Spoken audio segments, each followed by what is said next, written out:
É isso, está confirmado então, né? A primeira prova acontece amanhã, a segunda prova no domingo que vem. Vamos ver, vamos ver.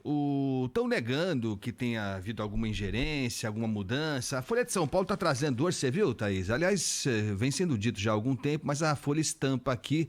Bolsonaro pediu revolução 64 no Enem e não um golpe de 64, né? Então, mudança significativa nesse ponto aqui. A gente vai aguardar para ver, foi o que você disse. Tem que esperar abrir as provas para a gente ver que tipo de consequência teve. Quer dizer, a gente vai ter uma visão parcial, porque é possível mesmo que a prova mantenha o padrão. Tomara mesmo que mantenha esse padrão que caracteriza o Enem já de algum tempo para cá. Mas a gente não sabe exatamente se vazou a prova, se não vazou, quem teve acesso à sala secreta, enfim, isso talvez a gente não saiba jamais. Mas para falar desse assunto, a gente vai convidar agora a Cláudia Costin, que é diretora do Centro de Políticas Educacionais da Fundação Getúlio Vargas, especialista nesse assunto. Cláudia Costin, bom dia, muito obrigado por atender o nosso convite aqui na Bandeirantes. Bom dia, Agostinho. Bom dia, Thaís. É um prazer falar com vocês e com os ouvintes da Rádio Bandeirantes. Então, Cláudia, o que dá para dizer, né? A Thaís estava comentando, e é verdade, está todo mundo ansioso para ver essa prova, né? Porque isso vai deixar a gente mais tranquilo ou não. Ou não. O que pode sair dessa prova do Enem desse ano, hein, Cláudia? Além de tudo que a gente já viu, de servidores que se afastaram, dessa frase infeliz do presidente que o Enem está com a cara desse governo, além dessas conversas que a gente não sabe que tipo de consequência prática tem, mas o que pode advir dessa prova concretamente, Cláudia? Olha, eu vou falar em primeiro lugar para quem vai prestar o Enem amanhã. Não deixem de ir prestar. Quer dizer, as provas, de fato, estão feitas já há algum tempo. O INEP é um instituto altamente técnico e profissionalizado e provavelmente a prova não trará grandes surpresas. Mas nós temos riscos tremendos com o Enem e com o próprio INEP, que é o instituto que organiza essa prova, muito grandes. Quer dizer, o que aconteceu é lamentável, querer fazer uma captura ideológica de uma prova que passaram-se vários governos, desde 98, quando foi criada pelo então ministro Paulo Renato, a prova manteve uma característica técnica, tentando aferir se os jovens que estão concluindo o ensino médio têm o preparo necessário para a vida universitária, para saber ler e interpretar textos complexos, se tem um repertório científico adequado, um repertório cultural adequado, se tem raciocínio matemático, ou seja, aquilo que eles vão precisar para a vida universitária e para a vida em geral. E isso tem sido mantido, esse padrão de educação como política de Estado e não de governos, ou pior ainda, e não ter a cara de um governo específico. Muito triste. Cláudio Costinha, acho que é até importante a gente esclarecer para o ouvinte da Rádio Bandeirantes como é feita a seleção dos profissionais que primeiro elaboram as questões do Enem e depois aqueles profissionais que vão fazer a correção das provas e analisar o que, por exemplo, foi colocado pelo candidato, pelo aluno, na redação. Quais são as regras para a contratação desses funcionários? Olha, é muito boa pergunta, Thaís, porque hoje, olhando as redes sociais, eu observei que tem alunos dizendo, olha, ponha a pior alternativa, porque quem vai corrigir é uma pessoa que pensa, e aí a partir da visão de mundo daquela pessoa que estava postando, que pensa como o presidente. Então, gente, só para tranquilizar, primeiro, o INEP tem uma estratégia de chamamento de professores para elaborar questões e de professores para corrigir por edital. Não tem como quebrar, a não ser que tivesse ocorrido uma coisa muito feia que até agora não foi registrada. Houve tentativa, sim, de colocar professores que não estavam de acordo com o edital, passando por cima do edital, mas isso não se confirmou. Então, são professores, a partir de um edital, que são selecionados, as questões elaboradas vão para um banco de questões, um banco de itens, como nós chamamos isso, elas são pré-testadas, as questões que vão ser aplicadas nesse Enem tiveram o pré-teste, ou seja, testar com alunos reais se funciona, se elas, para calibrar o grau de dificuldade de cada questão. A última calibragem foi em 2000, a calibragem na última testagem foi em 2019, então não dá para ter acontecido alguma coisa agora, até onde a gente acompanha. Então, eu acho que é importante que os alunos se sintam tranquilos para ir fazer o Enem. Por outro lado, a suspeita de que houve alguma coisa ou de que se tentou fazer alguma coisa, que é o que parece ser verdade, precisa mesmo ser investigada pelo TCU, pela Defensoria, pela Promotoria. Quer dizer, não é aceitável que uma instituição com a credibilidade do INEP, eu fui diretora global de educação do Banco Mundial e eu vi a credibilidade que o corpo de servidores do INEP tem, que a instituição tem, que se tente entrar na sala onde está o banco de questões, que se tente ver as questões, mudar palavras dentro de questões. Isso não pode acontecer. Nós não somos uma república das bananas.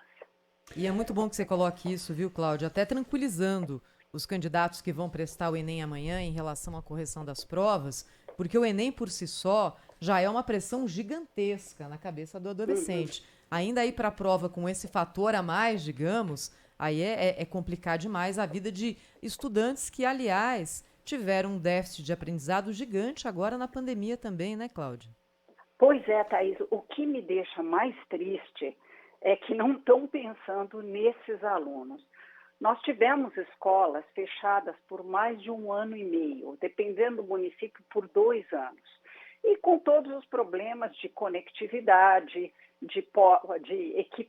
falta de acesso a equipamentos e até a livros, que é uma coisa que não está sendo falada por uma parte dos estudantes, que são os que mais gostariam de ter acesso a uma vaga numa universidade pública ou por meio do ProUni, que tenham uma bolsa para poder estudar numa boa faculdade particular. Então, é fundamental que os alunos não deixem de ir. Por outro lado, quando a deputada Tabata fala de um Enem elitista, elas têm razão.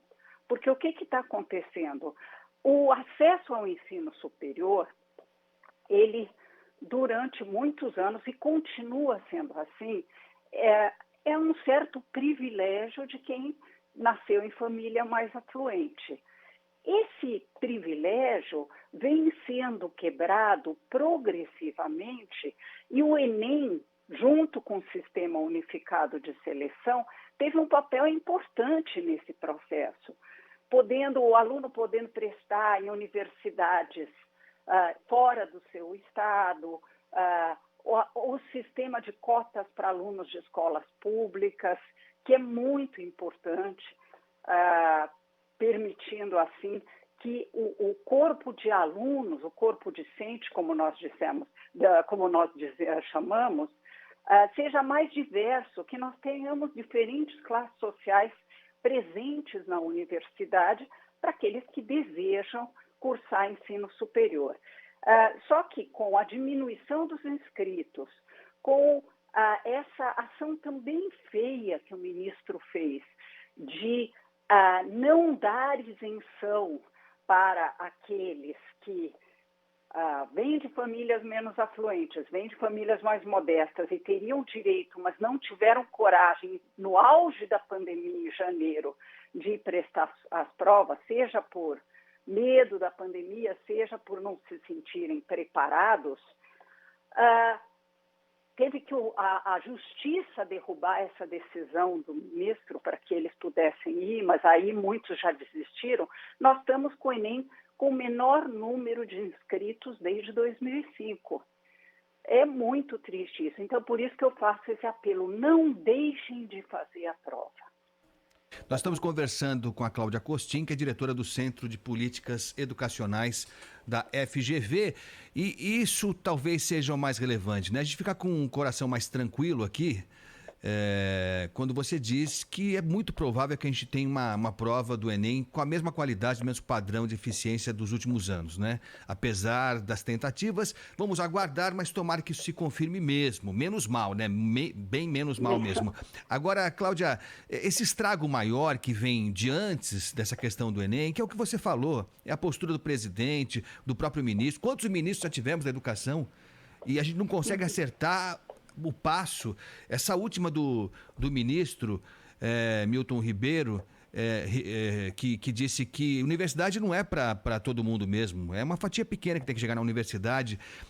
Essas coisas são graves e acho que a gente não pode se acostumar em ouvir frases bizarras dos nossos comandantes achando que são apenas palavrórios. Eu fico preocupado com que país vai sair ao final desse governo no campo da educação, Cláudia. Sem dúvida. Deixa eu só falar sobre essa frase que você mencionou, Agostinho, que é a de que ele, inclusive, falou de que qualquer um, se referindo aos mais pobres, está querendo ter acesso à universidade. Eu queria só esclarecer uma coisa. Se a gente olhar para os dados do IBGE, menos de 20% dos adultos de 25 a 34 anos no Brasil têm diploma universitário. 25 a 34 é a idade em que normalmente alguém já concluiu há algum tempo a universidade, a graduação, né? Então, ainda nós temos uma proporção de alunos que vão para o ensino superior muito inferior a países de mesmo nível de rendimento. E eu digo isso porque há um mito de que aqui todos vão para a universidade e ninguém vai para o ensino técnico. Não, ninguém vai nem para o ensino técnico nem para a universidade, ou melhor dizendo, uma proporção pequena da população vai para a universidade ou vai para o ensino técnico. Nós temos que mudar as duas realidades. Nós temos que nos preparar. Nós vivemos uma economia muito mais sofisticada, com a chamada quarta revolução industrial, com o advento da inteligência artificial e outras questões. Se a gente pensar estritamente no mundo do trabalho, é muito importante que os alunos ou que os jovens se qualifiquem mais e estejam mais preparados não para trabalhar na informalidade, mas para trabalhar de uma forma que contribua com a sua própria vida e com o seu país. Então, deplorável esses comentários dele. Cláudia Costin está conosco aqui ao vivo na Rádio Bandeirantes, é da diretora do Centro de Políticas Educacionais da FGV. Você falava, Cláudia, sobre políticas inclusivas que mudaram o perfil, por exemplo, das universidades públicas. Eu, na abertura do jornal hoje, citei que a USP já tem mais da metade dos alunos ingressantes vindos de escolas públicas. Vou dar um número completo agora aqui para o nosso ouvinte. Em 2021, a USP registrou o índice de 51,7% de alunos matriculados oriundos de escolas públicas nos cursos de graduação. Entre eles, 44% autodeclarados pretos, pardos e indígenas. É o maior percentual atingido na universidade desde o início da reserva de vagas destinadas a esses estudantes, aprovada em 2017. Das 10.992 vagas preenchidas agora em 2021, 5.678 são alunos de escolas públicas. Queria perguntar para você também, Cláudia, agora abrindo um pouco a nossa conversa, em relação à recuperação desse conteúdo que foi perdido durante a pandemia, e não só o conteúdo, o próprio interesse de boa parte dos estudantes do Brasil na relação com a escola, com o aprendizado, no próprio planejamento de vida, né? A gente estava comentando aqui, Cláudia, que quando o estudante de 15, 16 anos decide que para ele aquilo é o que dá e ponto, e não vislumbra uma possibilidade de seguir estudando, de planejar a sua carreira, a gente coloca ali um muro intransponível para uma grande parte da população brasileira. O que está faltando a gente fazer para agora, em 2022, com o retorno das atividades presenciais nas escolas do Brasil e também nas universidades. E olha que tem muita universidade que ainda não voltou, infelizmente. O que está faltando a gente fazer para pelo menos recuperar um pouco desse tempo perdido aqui durante esses 2 últimos anos?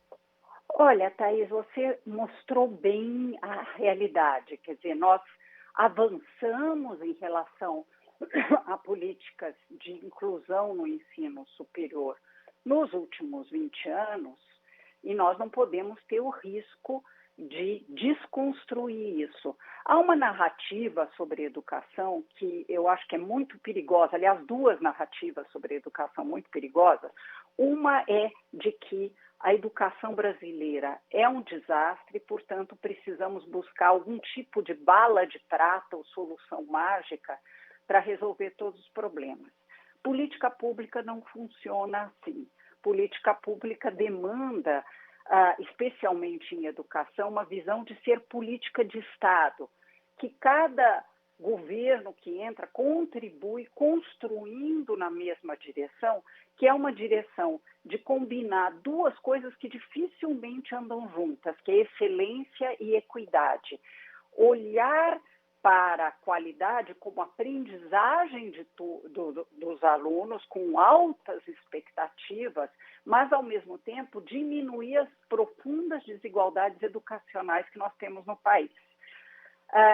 Isso vinha sendo construído, só que no ritmo errado. A gente tem que pisar no acelerador, porque, de fato, só para dar um dado, 55% das crianças saem do 3º ano do fundamental não alfabetizadas nas escolas públicas. Então, nós temos que pisar no acelerador, mas olhando também para o fato de que a cada edição de uma prova que é aplicada a cada 2 anos, também nas escolas públicas, o SAEB, nós temos visto avanços no 5º ano, no 9º ano, nas últimas 5, e até no ensino médio, na última edição dessa prova, que foi em 2019. Ou seja, nós temos avanços em aprendizagem, em acesso, mas são muito lentos. Mas não tem uma solução mágica, é trabalhar mais na mesma direção a um ritmo mais intenso. E a outra narrativa vai ao encontro que você acabou falando na segunda parte, que é a ideia de que nós não podemos falar das perdas de aprendizagem, porque isso vai estigmatizar toda uma geração de jovens. Bobagem, nós temos que olhar para as perdas de aprendizagem que ocorreram, que não foram poucas. O Brasil foi um dos países que ficou mais tempo com escolas fechadas. E mesmo agora, Thaís, com os professores com as 2 doses da vacina, com os adolescentes com uma das doses, tem gente dizendo que não pode abrir escola. Que isso? As perdas foram tremendas. Nós vamos ter que olhar para isso, criar um sistema de recuperação de aprendizagem potente, inclusive olhar para as férias, criar cursos de férias, poder lidar com isso e, ao mesmo tempo, fazer a busca ativa dos jovens que se desengajaram da escola. Eu trabalho no Observatório de Direitos Humanos do Judiciário e olhando para criança e adolescente. Gente, muita denúncia de trabalho infantil, de crianças de 11 e 12 anos, exploração sexual de meninas. Aconteceu a maior crise educacional do Brasil desde que todas as crianças estão na escola. Então, isso precisa ser enfrentado com boas políticas públicas e menos ideologia.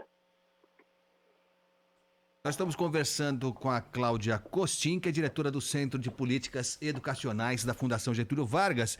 Cláudia, só para encerrar da minha parte, você falou dessa necessidade, né, de tentar recuperar, né, eu sempre cito um número aqui, viu, Thaís, Cláudia, ouvintes, do Todos pela Educação, que fizeram um estudo, enfim, dizendo que esse 1 ano e tanto, praticamente perdido, né? Essa aula remota, essa aula à distância aí não funcionou na maior parte das regiões do país. E que esse 1 ano perdido, para se recuperar, você voltar no estágio anterior à pandemia, são necessários 4 anos. Se você fizer tudo certo em 4 anos, o que também não é garantia nenhuma, a gente voltaria, em tese, ao estágio inicial antes da pandemia. E eu queria citar um personagem importante que acho que às vezes a gente esquece de falar, que é o professor.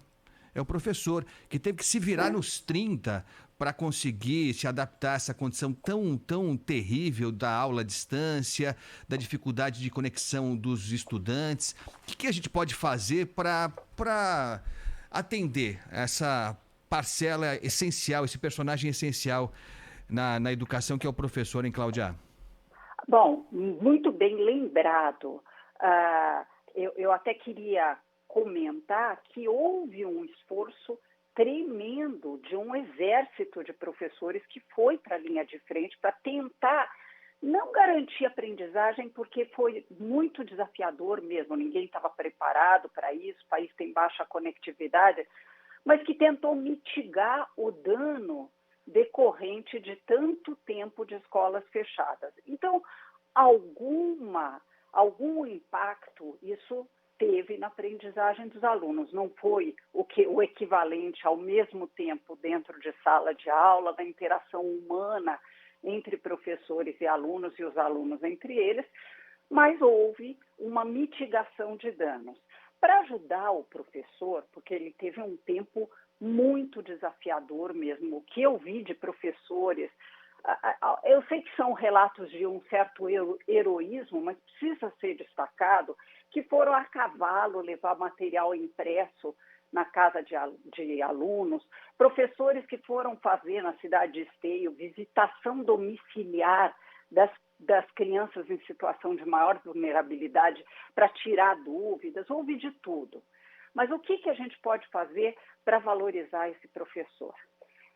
Em primeiro lugar, é tratá-los não com pena, como muitas vezes a gente é tentado, e eu comecei minha vida profissional como professora de educação básica, não com pena, mas com respeito profissional, que é uma coisa um pouco diferente. Admiração pelas práticas que eles têm.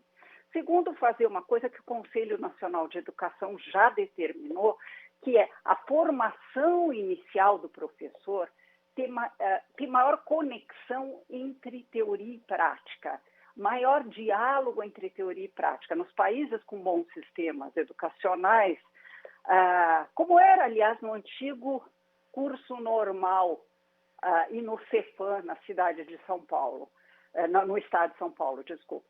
O professor, desde o primeiro ano de faculdade, ele já está no chão da escola.